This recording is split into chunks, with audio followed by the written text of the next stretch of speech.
Hola peques, hoy vamos a conversar sobre la circulación fetal.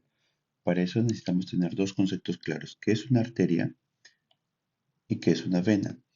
Una arteria es aquel vaso sanguíneo que saca sangre del corazón, mientras que una vena es aquel vaso sanguíneo que ingresa sangre al corazón. Entonces, en la circulación fetal tenemos dos tipos de vasos, uno que va a ingresar y otro que va a retirar. El que va a ingresar se va a llamar vena umbilical y la vena umbilical lleva una saturación aproximada de 80% con una presión parcial promedio de oxígeno de 30 milímetros de mercurio. A diferencia de las arterias umbilicales, más o menos una saturación del 58% con una presión parcial de oxígeno media de 17 milímetros de mercurio. Recordemos que la vena umbilical que persiste es la vena umbilical izquierda porque la derecha es la que degenera. Entonces vamos a seguir la circulación. De la placenta va a acercar la sangre a la vena umbilical con un contenido de oxígeno alto al llegar al hígado va a tener una disyuntiva o irse al hígado o bypasearlo y llegar a la vena cava inferior. Esta estructura que hace que la vena umbilical bypasee el hígado se llama conducto venoso, que forma parte de uno de los tres shanks. En el segundo trimestre, el 70% va al hígado y solo un 30% va a la vena, bypassea el hígado y se va a la vena cava inferior. Una vez que este conducto venoso actúa como una especie de esfínter, inclusive mencionan que tiene forma de reloj de arena, ¿no? Y va a dilatarse o a constriñirse de acuerdo a la necesidad o al aumento de presión aquí en los vasos sanguíneos, por ejemplo, durante la dinámica uterina de la madre, ¿no? Una vez que llega la sangre aquí, se ha mezclado una sangre con alto contenido de oxígeno con la sangre que regresa de la vena cava inferior que lleva sangre de los órganos internos del feto, ¿no? Y se va a mezclar y va a llegar a través de la vena cava inferior a esta estructura llamada atrio derecho.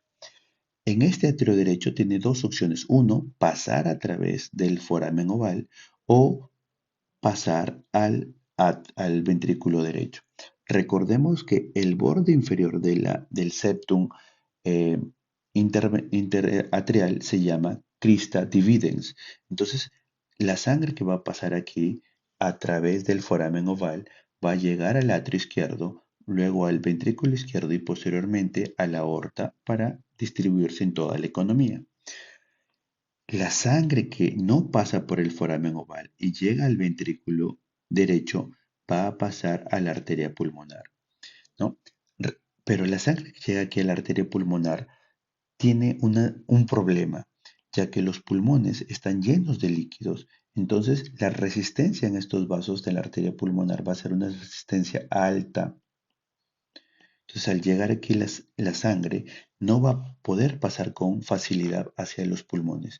Aproximadamente solo el 10% llega durante la semana 20 a los pulmones, hasta un 20% aproximadamente a las 38 semanas. Entonces, el porcentaje que llega a los pulmones de sangre es muy pequeño debido a la alta resistencia.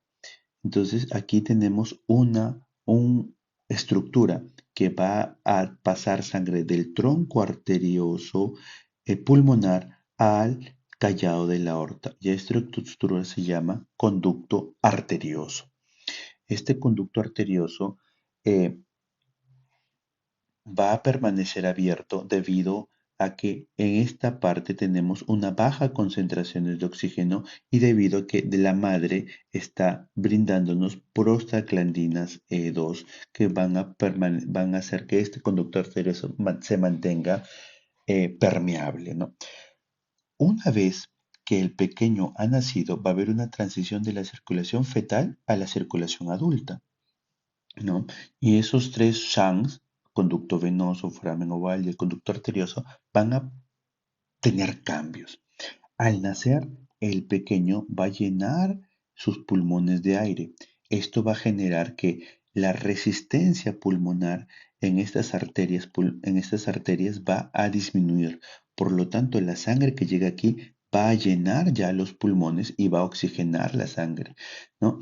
Y entonces, esta sangre va a retornar al atrio izquierdo, donde la presión en este atrio izquierdo va a aumentar. Por lo tanto, la válvula de la foramen oval va a cerrarse con la consiguiente obliteración del foramen oval y la progresión a una fosa oval, ¿correcto? También al clampar el veno umbilical, el cordón umbilical, la vena y a la vez el conducto venoso van a proceder a obliterarse. Recordemos que el ducto arterioso, al aumentar la concentración de oxígeno cuando el pequeño nace, ya al bloquear las prostaglandinas C2 de la madre, este conducto se va a cerrar. Generalmente se cierra a un 20% de las 24 horas, 48% de el 80% de las 48 horas y hasta un 100% de las 96 horas.